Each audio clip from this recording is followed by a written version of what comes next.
وأشهد أن سيدنا وحبيبنا ومولانا محمدا عبده ورسوله. أما بعد فأعوذ بالله من الشيطان الرجيم. بسم الله الرحمن الرحيم. من يطع الرسول فقد أطاع الله ومن تولى فما أرسلناك عليهم حفيظا.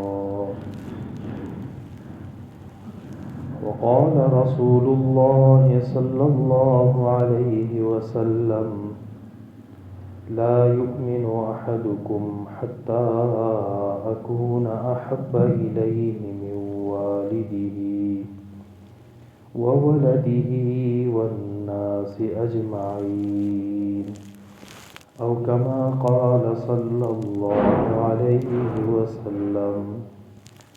صدق الله وصدق رسوله النبي الأمي الكريم. اللهم صل على محمد وعلى آل محمد كما صليت على إبراهيم وعلى آل إبراهيم إنك حميد مجيد. اللهم بارك على محمد وعلى آل محمد كما باركت على إبراهيم وعلى آل إبراهيم إنك حميد مجيد. معزز سامعین، جمادی الثانی کا دوسرا جمعہ ہے، 11 جمادی الثانی 1444 ہجری ہے۔ جمادی الثانی میں مشہور جنگ یرموک جو حضرت عمر رضی اللہ تعالی عنہ کے زمانے میں ہوئی، وہ سر انجام پائی، اور صحابہ کرام رضوان اللہ علیہم اجمعین نے اپنی شجاعت سے اور خصوصاً اللہ کی مدد سے دشمنان اسلام کو شکست دی، اور اسی ہی مہینے میں خلیفہ بلا فصل سیدنا صدیق اکبر رضی اللہ تعالی عنہ کی وفات ہے، 22 جمادی الثانی کا، جس پر انشاءاللہ آئندہ گفتگو ذرا تفصیلاً کریں گے۔ آج کا موضوع ہے اطاعت رسول۔ اللہ کے نبی صلی اللہ علیہ وسلم ہم سب میں افضل، اولا، برتر ہیں، بلکہ انبیاء علیہم السلام کا بھی اگر وہاں پر بھی امام الانبیاء آپ صلی اللہ علیہ وسلم ہی ہیں۔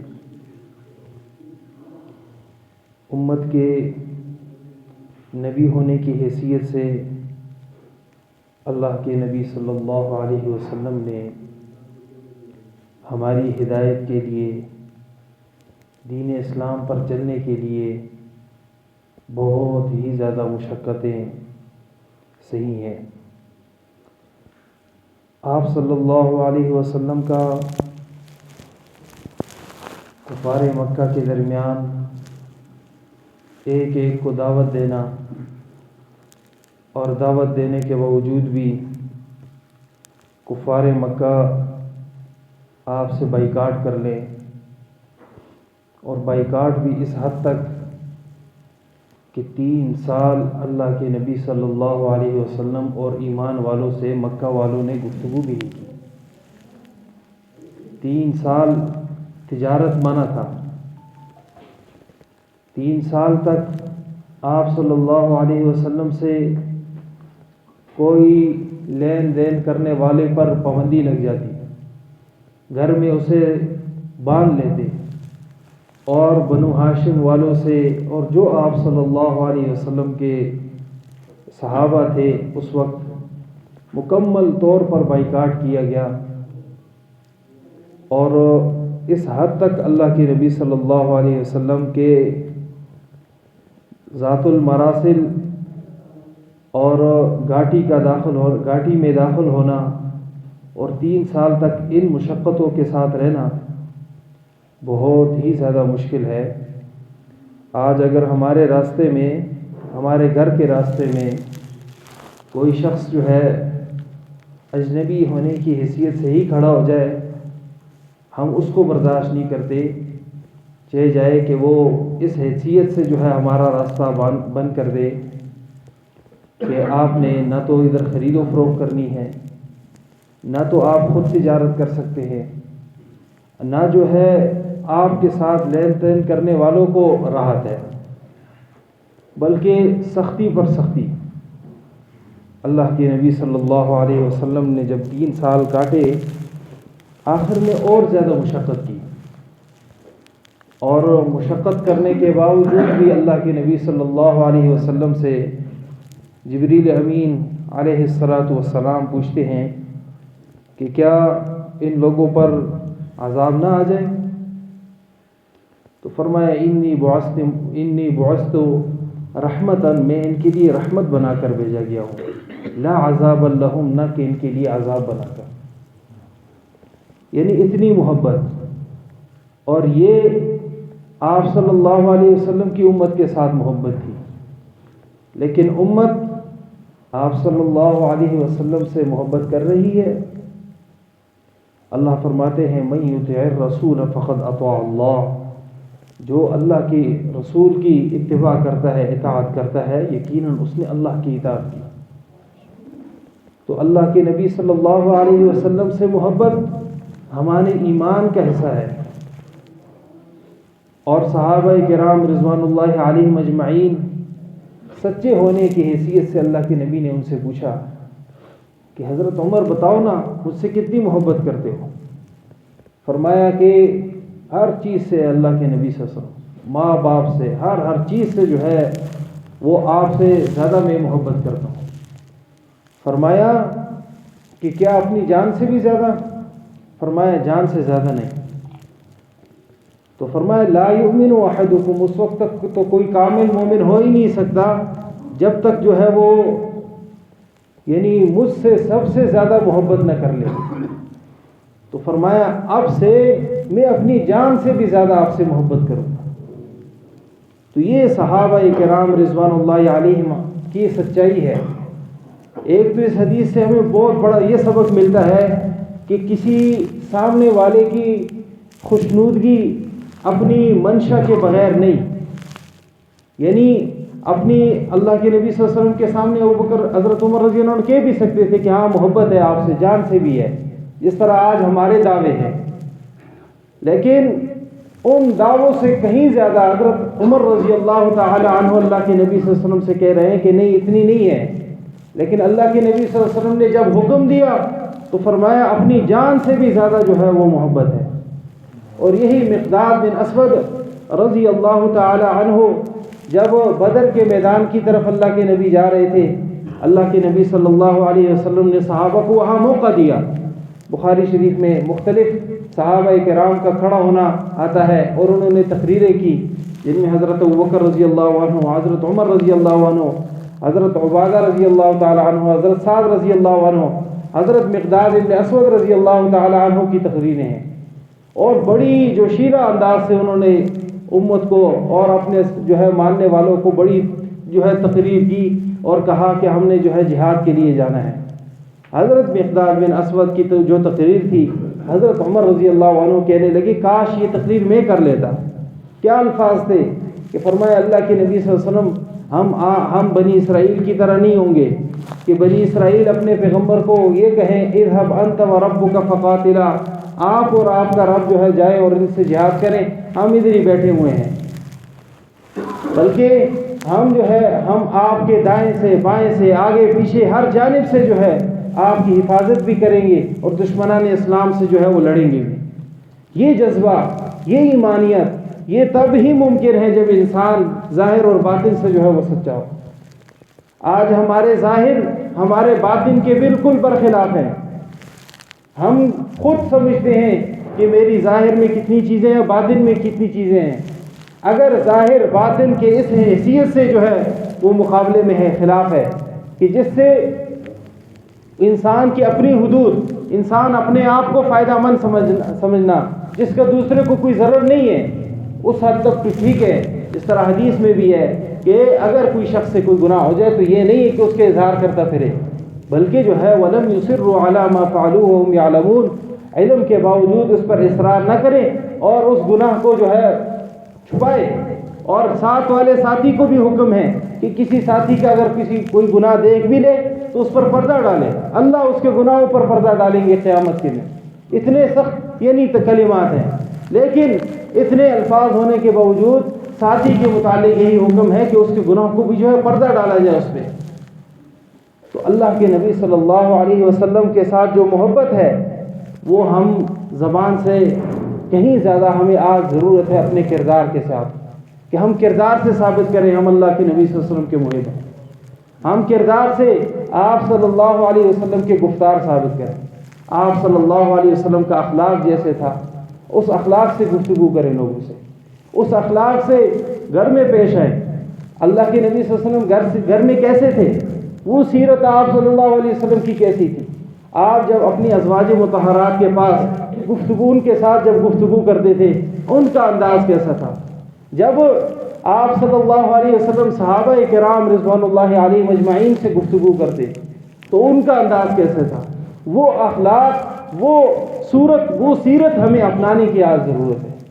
آج ہم اگر ایک جگہ ٹھیک ہیں تو ہزاروں جگہ ہماری غلط ہونے کی بھی ہیں، ہزاروں جگہ ہم جھوٹ بھی بولتے ہیں۔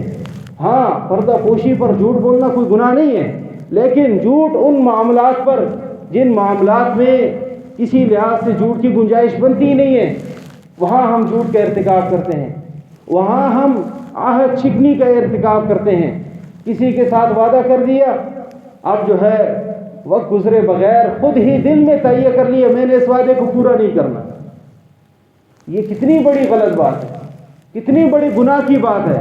اللہ رب العزت نے عہد کے متعلق اتنے سخت احکامات نازل فرمائے، اوفوا بالعہد، وعدے کو پورا کرو، ان العہد کان مسئولا، وعدے کے متعلق تم سے پوچھا جائے گا۔ تو وعدہ، آپ کسی سے وعدہ کریں، پہلے تو وعدہ کریں نا، لیکن کر لیا آپ نبھانا ہے، بے شک اس میں نقصان ہو جائے۔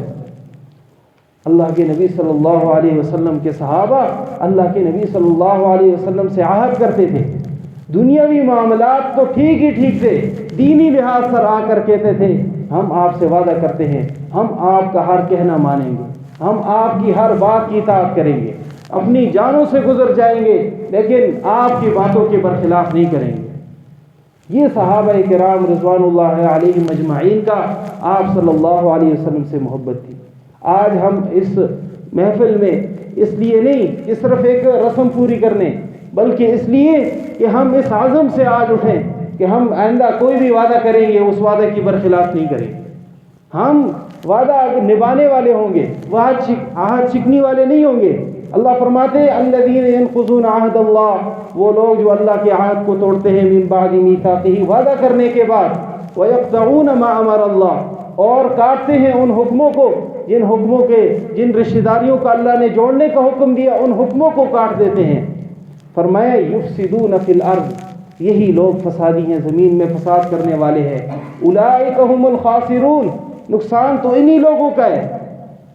تو آج ہم عہد کریں، ہم عہد شکن نہیں ہوں گے، ہم جو ہے پاسداری کریں گے، ہم عہد کی جو ہے لحاظ رکھیں گے۔ پہلے عہد کسے کہا جاتا ہے؟ عہد دو طرفہ ہوتا ہے، وعدہ ایک طرفہ ہوتا ہے۔ انسان کسی دوسرے سے وعدہ کرتا ہے کہ میں یہ کام اس طرح کروں گا، اب یہ اس بندے کی ذاتیات ہے تو یہ وعدہ ہے، اور یہ وعدہ، اور اسی طرح دونوں طرف سے کہ میں اور آپ دونوں یہ عہد کر لیتے ہیں کہ یہ کام ایسے کریں گے، اب یہ معاہد ہو گیا۔ وعدہ اور عہد دونوں ایک ہی چیز ہے، ایک میں ایک طرفہ ہوتا ہے، ایک میں دونوں طرفہ۔ اب دونوں چیزوں کو ہمیں کما کہو پورا کرنا ہم پر لازم ہے کہ ہم جو ہے عہد شکن نہیں ہوں گے۔ اور اللہ کے نبی صلی اللہ علیہ وسلم کی بھی سب سے بڑی صفت، آپ عہد شکن نہیں تھے، آپ بڑے امانت دار تھے۔ اسی لیے مکہ والے ساری زندگی یہی کہتے تھے امین، کہ آپ صلی اللہ علیہ وسلم امانت دار ہیں۔ امین اس شخص کو بالکل نہیں کہتے جو وعدے کی پاسداری نہ کرے، اس شخص کو کہا جاتا ہے جو وعدے کی پاسداری کرتا ہے۔ تو اللہ کے نبی صلی اللہ علیہ وسلم وعدے کی بڑی پاسداری کرتے تھے۔ آج سے ہم عہد کریں کہ ہم جو ہے کہ آئندہ کسی لحاظ سے اپنے عہد کو نہیں توڑیں گے، ہم جو وعدہ کریں گے اس پر نبھائیں گے۔ ہم نے اللہ سے وعدہ کیا لا الہ الا اللہ کا، تو اللہ کے احکامات کو من و عن پورا کرنا ہے، یہ اللہ کے ساتھ وعدہ ہے، تو جب وعدہ ہے اس کو من و عن پورا کرنا ہے۔ انسان سے کبھی کوتاہی رہ جاتی ہے اللہ کے حق میں، تو انسان اللہ رب العزت حقوق اللہ تو معاف کر لیں گے، حقوق العباد معاف نہیں کریں گے۔ اس لیے حقوق العباد میں خصوصاً کوشش کی جائے کہ میں وعدہ جو ہے عہد شکن نہیں بنوں گا، بلکہ وعدے کو نبھانے والا بنوں گا۔ اور اللہ رب العزت نے اس کے متعلق فرمایا کہ ان السمع والبصر والفؤاد، یہ آنکھ، کان، ناک، یہ جو ہے آنکھ، کان اور اسی طرح جو ہے زبان، ان کے متعلق اللہ رب العزت پوچھیں گے۔ تو ان سب چیزوں کی، ان اعضاء کی حفاظت کی جائے، کہیں یہ اللہ کی نافرمانی میں استعمال نہ ہو۔ عمل کریں گے نا انشاءاللہ، اللہ ہمیں بھی اور آپ کو بھی عمل کی توفیق